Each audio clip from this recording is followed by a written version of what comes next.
मुझे एक ऐसा माहौल दिया जिस माहौल से मैं कोसों दूर था। स्टूडेंट लाइफ छोड़ने के बाद पीछे मुड़ के स्कूल में तो कभी नहीं गया, कॉलेज में कभी नहीं गया, टेक्निकल कॉलेज में कभी नहीं गया, प्रोफेशनल कॉलेज में भी नहीं गया। ये पहला मौका है कि मैं किसी प्रोफेशनल एकेडमिशियन के साथ मिल कुछ करने की कोशिश कर रहा हूँ। बहुत शुक्रिया। और यकीन जानिए जितना उत्साह अर्शी भाई और आलम भाई के अंदर है उससे डबल उत्साह मेरे अंदर है। बड़ी खुशी की बात है। देखिए हम लोग तो माइनॉरिटी के लिए लड़ते हैं और आप लोग जो है माइनॉरिटी के होकर इतना बड़ा इंस्टीट्यूट चला रहे हैं, यही हमारे लिए गर्व की बात है। माइनॉरिटीज में जो लोग भी जहाँ काम कर रहे हैं, ऐसा नहीं है कि मेजॉरिटी से मुझे कोई नफरत या अलगाव है, लेकिन चूंकि हम माइनॉरिटी के लिए काम करते हैं तो जिस चीज़ के लिए जो काम करता है उसी के लिए डंका बजाता है। तो चूंकि हम माइनॉरिटी के लिए काम करते हैं और मैं बीजेपी अल्पसंख्यक मोर्चे का प्रदेश कोषाध्यक्ष भी हूँ और अल्पसंख्यक विकास वेलफेयर सोसाइटी का संस्थापक भी हूँ, तो आप समझ सकते हैं कि माइनॉरिटी मेरे कितना अंदर विवस्त हो चुका है।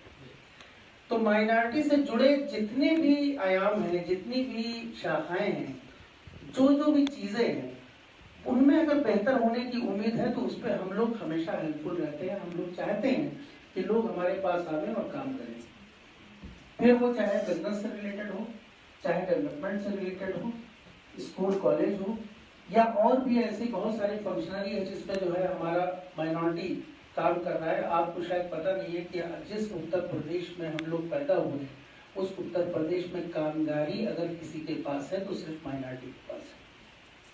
हर एक शहर एक काम के लिए जाना जाता है और जिस काम के लिए वो जाना जाता है वो माइनॉरिटीज ही करते हैं, लेकिन उसके बाद भी उपेक्षा के शिकार बने हैं। कारण कोई और नहीं, हम खुद हैं, क्योंकि हमने अपने काम को तो मजबूत कर लिया, एजुकेशन को पीछे छोड़ दिया।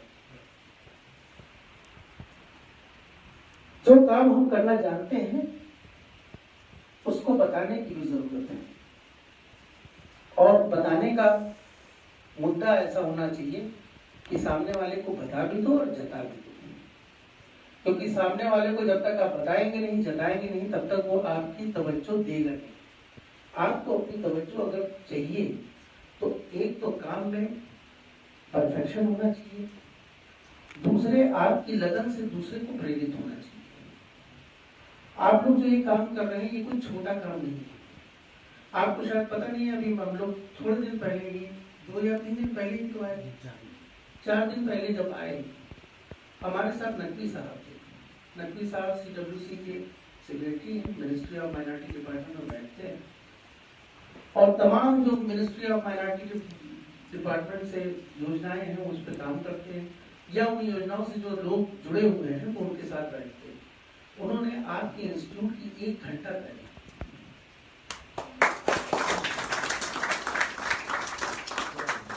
तमाम यूनिवर्सिटियां उनके पास हैं, तमाम स्कूल उनके पास हैं, पूरे देश के हर एक शहर उनके पास हैं और वहाँ के मजबूत लोग उनके पास आते होंगे, सभी आते होंगे, लेकिन सब प्रोफाइल लेकर आते हैं और हमने उनको प्रोफाइल के अंदर लाके खड़ा कर दिया।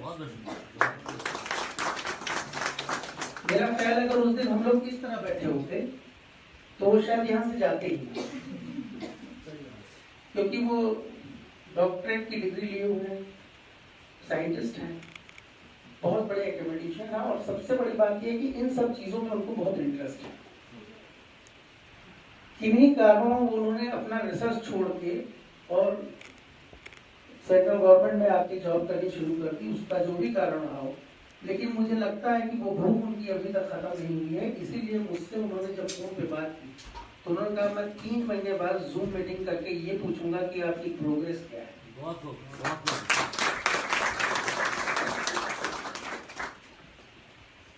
कंसर्न है वो कि आपकी इंटर्नशिप के जो टाइप्स हैं वो बढ़ जाए, कंसर्न है वो कि आपके यहाँ से जो स्टूडेंट्स हैं वो अच्छी अच्छी कंपनियों की तरफ रुख करें और अपने काम से अपने आप की पहचान बनाएं। चूँकि इस कार्यक्रम को जो आज हम लोग यहाँ कर रहे हैं, अर्शी भाई ने पहले ही बता दिया था कि ये 3 पार्ट में जुड़ा हुआ कार्यक्रम है। पहला पार्ट तो ये था कि ये अपने wisdom institute of management studies के बारे में सारी जानकारी हम लोगों को देंगे। दूसरा पार्ट ये था कि आप लोग यहाँ पे ब्लॉग पेंटिंग करेंगे, और तीसरा पार्ट ये था कि महिला सशक्तिकरण पे यहाँ पे सेमिनार होगा। सेमिनार तो मैम करेंगी, लेकिन उसका जो है कुछ अंश तो मैं अपने संवाद में बोलूंगा, क्योंकि बाद में माइक के देंगे नहीं तो मैं बोल नहीं पाऊंगा, तो मुझे वो दुख रह जाएगा। देखिए, महिला सशक्तिकरण की जब बात होती है, वुमेन एम्पावरमेंट की जब बात होती है, तो बड़ी बड़ी बातें तो की जाती हैं, लेकिन सच में अगर देखा जाए तो आप लोग सशक्त हैं, आपको सशक्तिकरण की जरूरत नहीं है, आप सशक्त हैं और आपकी वजह से हम लोग खड़े हैं। अगर आप लोग ना होते तो हम लोग का वजूद ना होता। और जो कुछ आप करके देते हैं अपने बच्चों को, अपने पेरेंट्स को, अपने भाई बहन को, वो इतना मजबूत है कि उससे ऊपर कोई चीज है नहीं। हम लोग बात समझ नहीं पाते। अच्छी भाई, मेरी बात को थोड़ा सा तवज्जो दीजिएगा। हम लोग बात समझ नहीं पाते हैं। पता है संसार में सबसे कठिन काम क्या है? आटे को गूंद के रोटी बना देना। उससे बड़ा कोई काम नहीं है, टेक्निकल काम है भाई। फ्लोर है, आटा है, उसको आप जो है गूंदते हैं, उसकी लोई बनाते हैं, उसकी रोटी बना देते हैं, उसको हम लोग खाते हैं। तो ये सबसे बड़ा काम तो आप कर रहे हैं। इसके लिए मेरे ख्याल से एक बार ताली आप लोग बजाइए, एप्रिशिएटिंग करते हैं। ये सशक्तिकरण है जिसकी वजह से हम लोग खड़े हैं। समझ रहे? ये एक टेक्निकलिटी है, अब इसको हम बात नहीं करते। कहीं खाना पकाती है घर में औरतें, खाना नहीं पकाती है, वो अपनी पूरी जो है एक टेक्निकल अप्रोच का रोज मुजाहरा कराती हैं। ये सब्जी बना दी, वो दाल बना दी, वो शोरबा बना दिया। तो ये जो बना के आप परोसते हैं और खाने के बाद हम लोग जब कहते हैं बात क्या बनाया है, तो आप रोज अप्रिशिएट जो होते हैं अपने टेक्निकल अप्रोच के लिए, बावजूद इसके आप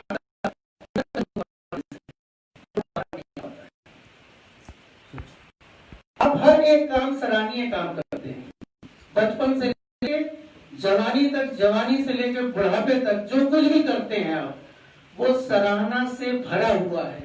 लेकिन हम आप लोगों को सलाम करते हैं कि फिर भी आपको अपने ऊपर गुरूर नहीं होता।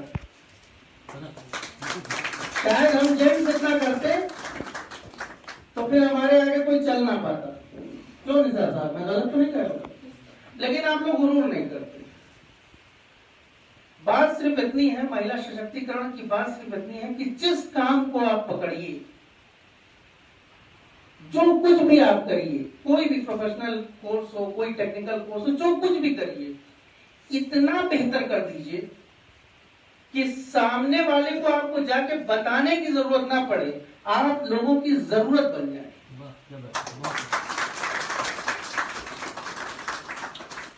हम आपके प्रचार का माध्यम बन सकते हैं, ये इंस्टीट्यूट आपके प्रचार का माध्यम बन सकता है, लेकिन अगर आपके अंदर वो एक बार प्रोफेशनलिज्म की जो भावना है वो आ गई, एक परफेक्शन जो आपका है वो आ गया, तो उसके बाद कंपनियां तो खुद ढूंढती हैं कि हमारा सितारा कहां बैठा है। तो इस तरह का जो अप्रोच है, ये जो मैं देख रहा हूं यहाँ पे, ये कोविड-19 का दौर चल रहा है, एपिडेमिक का दौर चल रहा है, उसके बावजूद जो आप लोग यहाँ पर बैठे हैं जिस तरह से, और ये इंस्टीट्यूट अपने आप में जो कुछ बयां कर रहा है, इस टेक्निकल पार्ट पे आप अपने आप को सिर्फ और सिर्फ ग्रूम करिए, और इतना ग्रूम कर दीजिए कि लोगों की जरूरत बन जाएगी। उसके बाद सक्सेस आपके पैर पे रहेगी। आपको यकीन नहीं होगा, जब मैं अपने एकेडमिक्स उसमें सफर में चल रहा था, तो उस जमाने में एमबीए का बड़ा जोर था, तो मैंने कहा मैं भी एमबीए का जो है एडमिशन लूंगा। तो मैं जिस यूनिवर्सिटी में पढ़ रहा था वहीं पे जाके मैंने अप्रोच किया, साहब यहाँ से कुछ हो नहीं सकता, फर्स्ट आपको जो है जाके कंपटीशन एग्जाम में बैठना पड़ेगा, तब आपका एडमिशन हो सकता है। जब मैं कंपटीशन एग्जाम में बैठा तो मेरी रैंक नहीं थी कि मैं उस यूनिवर्सिटी में जा सकूं। आरसी भाई, मैं लाइव बता रहा हूँ आपको। तो मैं किसी इंस्टीट्यूट में जाके, जहां मेरा मन नहीं था, लेकिन चूंकि मेरी पढ़ाई बहुत आला दर्जे की नहीं थी कि मैं उतनी रैंक लाके और उसी यूनिवर्सिटी में आ जाऊं, तो मैं कहीं जाकर पढ़ने लगा। जब मैंने पढ़ाई कंप्लीट कर ली तो मेरे प्रोफेशनल नॉलेज को देखते हुए किसी ने मुझसे कहा कि साहब आप हमारे साथ एक इंस्टीट्यूट में जो है आप भी आ जाइए। तो एक MBA का इंस्टीट्यूट खुला था, बात गोरखपुर की थी। गोरखपुर के इंस्टीट्यूट, उस इंस्टीट्यूशन में हम भी जो है पार्ट बन गए। तो हमने जब पहला सेशन जो है स्टार्ट किया तो मुझे लगा कि कुछ टीचर्स की भी जरूरत है। तो मैंने जब इंटरव्यू का सेशन रखा तो इतना बढ़िया रख दिया कि यूनिवर्सिटी के भी टीचर आके वहां पे पार्ट टाइम पढ़ाने की बात करने लगे। और जिस रजिस्ट्रार ने मुझसे कहा था कि मैं आपका एडमिशन नहीं ले पाऊंगी, वही रजिस्ट्रार मुझसे ये कह रही थी कि आप हमको अपने यहाँ रखिए। तो कभी कभी ऐसा भी हो जाता है, ये लाइफ का पार्ट है। मैं अपना जो है भूतकाल आपको बता रहा हूँ, ये लाइफ का पार्ट है। कभी कभी हो जाता है जहां के लिए हम सोचते हैं वहीं की चीजें आपके पैर में आ जाती है, अगर आप उस तरह से अपने आप को खिला लेते हैं। तो यहाँ पे बाकी तो मैम आपको जो है सफर आपका तय करेंगे, लेकिन मैं सिर्फ ये कहना चाहता हूँ कि सबसे पहले आप लोग जो है अपने पे गर्व करना सीखिए। और आज रात में जब जाइएगा घर पे तो सोचिएगा कि तनवीर रिजवी ने क्या कहा है और किस किस चीज में आप परफेक्शन रखती हैं और किस किस चीज में आपकी सराहना होती है। जब वहां सराहना हो सकती है तो यहाँ क्यों नहीं हो सकती। तो आपकी सोच डेवलप हो जाएगी, काम करने की सोच डेवलप हो जाएगी। काम आपका ऐसा होना चाहिए कि सामने वाला जब देखे तो फिर आपको जो है मतलब किसी भी नजरिए से आपको अलग ना कर सके, उसको ये लगे कि हाँ ये मेरी जरूरत है। अगर ऐसा अंदर से आ रहा है तो इसमें बैठिए, वरना कुछ और चुन लीजिए जिसमें आ रहा हो। समझ रहे हैं? आपका डीप इंटरेस्ट बहुत जरूरी है। इसी के साथ मैं अब हमारे दो मेहमान और हैं, मैं आपका भी स्वागत करता हूँ, निसार भाई और अबरार भाई। आप लोग काफी दूर से आए हैं, सभी नगर। तो बहरहाल मैं आपका भी स्वागत करता हूँ और आलम भाई का मैं शुक्रिया अदा करता हूँ। पिताजी आज फिर जो है आए हैं, मैं उनका भी जो है बहुत स्वागत और अभिनंदन करता हूँ। माहिरा जी का मैं शुक्रगुजार हूँ कि वो जो है बरेली से चलकर हमारे इस कार्यक्रम में शिरकत करने आए। और साथ में अर्शी भाई को बहुत बहुत धन्यवाद कि वो बार बार मुझे ऐसे माहौल में बुला रहे हैं और मेरे अंदर का जो मरा हुआ तनवीर था वो फिर से वो जो है जगा रहे हैं। Thank you.